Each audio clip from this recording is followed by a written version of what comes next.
Cargas adicionais, envelhecimento estrutural e sinais de alerta são os principais motivos para fazer um reforço estrutural. Meu nome é Max de Lisboa, sou engenheiro civil e minha missão aqui na internet é fazer de uma engenharia um pouco mais humana. Importante dizer que o reforço estrutural é uma técnica especialmente voltada para trazer a resistência que aquela edificação antes possuía, ou até mesmo fazer com que aquela estrutura, né, ao passar dos anos que ela envelheceu, ela perdeu a sua resistência inicial, ela recupere, ela retorne, né, ela restabeleça aquela resistência que ela possuía antes.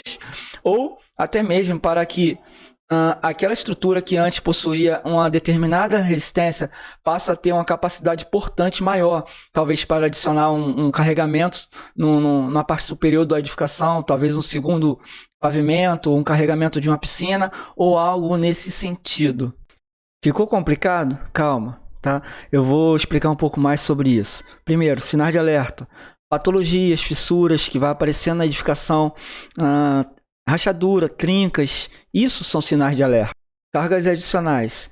Enfim, você quer construir um novo pavimento, aquela estrutura vai ganhar um novo pavimento no plano superior, daí deve-se vir fazendo toda a avaliação estrutural daquela edificação, daquela estrutura, a capacidade portante dela, desde a fundação, pilar, viga e laje, para sim avaliar se aquela estrutura consegue absorver esse novo pavimento, talvez uma piscina que vai ser adicionada no plano superior. E também a questão do envelhecimento estrutural, né? Assim como o nosso corpo, a estrutura em si, ela também envelhece com o passar do tempo. Então, só o fato dela estar ali durante 90, 80, 100 anos, ela já envelheceu. Então, a resistência que ela possuía no início, né, é bem provável que ela já não possua mais. Então, deve-se avaliar também isso por um profissional, a capacidade daquela estrutura ao passar dos anos. E aí também, a depender do tipo da estrutura, do local que está sendo avaliado, vai precisar fazer um reforço estrutural. Bem ao meu fundo, você vai ver que tem um site, é lisboaengenharia.com.br, e tem um blog. Se você clicar aqui na parte de blog, você vai ver que tem ali vários artigos, né? Vai ser acrescentado mais artigos aí, mas a princípio é o que temos aqui. É importantíssimo compreender essa necessidade, né, de fazer um reforço estrutural, né? Muito provável que você chegou até aqui, né, nesse vídeo porque pesquisou algo sobre reforço estrutural ou porque em algum momento você mostrou interesse por esse assunto. Agora essa plataforma está te mostrando, né, com base nas suas pesquisas. É importante compreender quando um reforço estrutural se torna uma extrema necessidade, né? Uma coisa é, você quer construir um pavimento no plano superior, tem a opção de construir ou não, né? Você faz uma avaliação através de um profissional e ele considera que aquela estrutura não consegue absorver um pavimento acima. E aí sim, é opção sua, se vai reforçar essa estrutura ou não. Outra coisa, né, é o envelhecimento do imóvel, a sua capacidade, portanto, ao longo dos anos, tenha reduzido, e aí é questão de sobrevivência daquela estrutura, e aí é preciso fazer esse reforço estrutural. Outra coisa é os sinais que aquela estrutura vai mostrando ao longo do tempo, né? Por exemplo, começou com a fissura e você observou, né, com seu olhar clínico, que aquela fissura ela está aumentando a sua espessura. E aí já não é mais uma fissura, passa a ser uma trinca, uma rachadura, algo mais preocupante. E aí você percebe que em alguns casos aquela espessura causa um espaço de colocar um dedo, por exemplo, causa um dente, né, naquele plano. Você percebe que tem um dente ali, ou seja, a estrutura está se movimentando, muitas vezes motivada pelo recalque estrutural, muitas vezes motivado pelo carregamento daquela estrutura. Foi construído um pavimento superior, algo nesse sentido, foi jogado uma piscina lá em cima, foi feita uma área, um terraço, e aí em algum momento houve uma festa naquele local que teve ali muitas pessoas, então houve uma sobrecarga naquela edificação. Enfim, são vários os motivos que fazem existir a necessidade de fazer um reforço estrutural, né?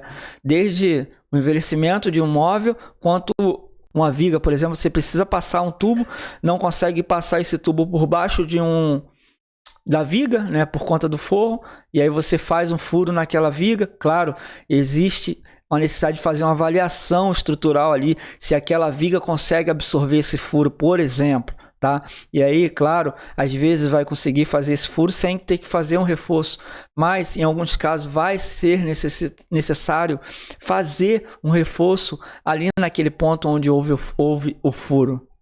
E para a gente aqui não ficar dando muitos exemplos, eu vou mostrar aqui, de acordo com esse artigo, você está vendo aí no meu fundo, algumas das necessidades importantes que eu elenquei aqui nesse artigo. A primeira necessidade que eu elenquei aqui é a falha na execução do projeto de engenharia, tá? Em algum momento houve um projeto e aquele projeto, o projetista deixou de considerar algum aspecto importante ali no carregamento daquela estrutura e ao passar do tempo, aquela estrutura absorveu aquele carregamento de uso, né, do tipo da edificação e apresentou falhas estruturais. Então, vai precisar fazer um reforço estrutural por conta disso. E o segundo ponto é a ação do tempo. Eu já venho falando aqui sobre a importância, né, de fazer um reforço estrutural quando é observada a questão do tempo na estrutura. E sim, claro, ao passar do tempo, aquela edificação, aquela estrutura vai precisar fazer um reforço para que seja mantida a sua integridade estrutural. E o terceiro ponto é a ação de agentes químicos, físicos e biológicos, né? Por exemplo, a umidade no pé de parede, né? Aquela umidade ascendente por capilaridade que vem da fundação, né? Sobe os elementos estruturais da fundação, sobe aquela viga baldrame, chega na alvenaria. Dependendo da gravidade dessa umidade ascendente, ela entra, né? Ela penetra pelos elementos estruturais e aí compromete também a resistência estrutural daquela peça, daquele componente.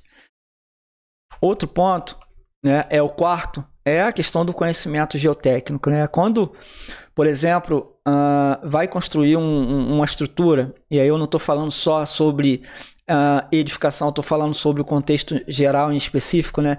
Não somente específico à edificação, mas no contexto geral. Por exemplo, quando a gente vai fazer um prédio, por exemplo, né? Tem um terreno localizado naquele ponto e você precisa fazer uma escavação para fazer um subsolo, por exemplo. Você precisa ter conhecimento daquele solo, precisa ser feito estudos geotécnicos para saber se é possível fazer essa escavação, tá? E a partir do momento ver o que vai se fazer para conter aquele solo da edificação vizinha, né? Afinal, quem constrói é responsável pela edificação que já está construída anteriormente, né? Outro aspecto também é, por exemplo, você quer construir num terreno de declive, então vai precisar conhecer a questão do solo, da resistência do solo. O que tem ali embaixo daquele solo? É um solo somente? É uma rocha sã? Aquela rocha já está em decomposição? Como está aquilo, né? Vai ter que fazer uma ancoragem naquele solo, naquela rocha, para que não haja o deslizamento daquela edificação, né? Então vai ter que ser feito um estudo bastante importante. E o ponto 5 é o que a gente mais conhece, né? É o aumento de carga, né? Em algum momento você decidiu por colocar um acréscimo de carga, né? Avaliou aquela estrutura e aí o técnico que avaliou, né? O projetista, o calculista estrutural que avaliou aquela estrutura, chegou à conclusão que precisa fazer um reforço estrutural para poder aí sim ser adicionado aquele carregamento futuramente. Então, basicamente, são esses pontos que eu elenquei aqui. Claro, existe infinitamente outros. E agora a gente vai falar sobre algumas soluções, as mais importantes soluções propostas, né, que a gente propõe para um reforço estrutural. Eu vou falar bem rápido sobre isso.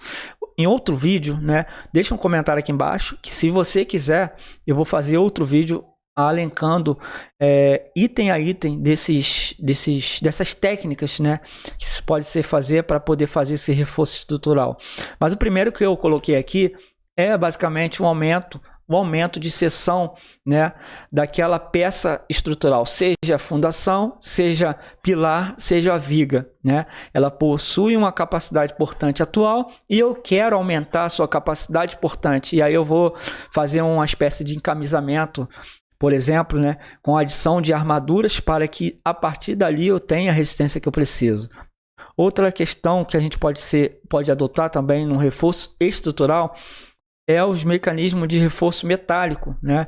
Por exemplo, você tem uma edificação que não pode demorar muito tempo aquela obra, precisa tornar aquilo funcional o mais rápido possível. Então, o mais recomendável para fazer esse reforço é com elementos metálicos, claro, é mais rápido, é mais limpo, mas tem um custo mais elevado também. E a terceira que eu elenquei aqui é o reforço com fibras de carbono. É uma técnica menos conhecida, menos usada, mas de extrema relevância para a engenharia, né? E aí eu estou falando sobre reforço estrutural, que é uma espécie de lâmina que vai ser adicionada tanto no pilar, tanto na viga, tanto na laje, que ela vai ajudar a recompor a resistência ou aumentar aquela resistência daquela seção, ok? Então, é de extrema importância você entender um pouco sobre esse assunto, mesmo que de forma básica, para, a partir daí, contratar um profissional que entenda o que está fazendo num projeto, ok, um projeto com especificidade do que deve ser feito, e aí também contratar a empresa ou o profissional, né, para executar esse reforço. É um trabalho técnico de extrema responsabilidade que precisa de que o seu executor tenha uma mínima noção, né, de leitura de projeto, de entendimento, né, de aspectos da engenharia para poder, sim, isso funcionar.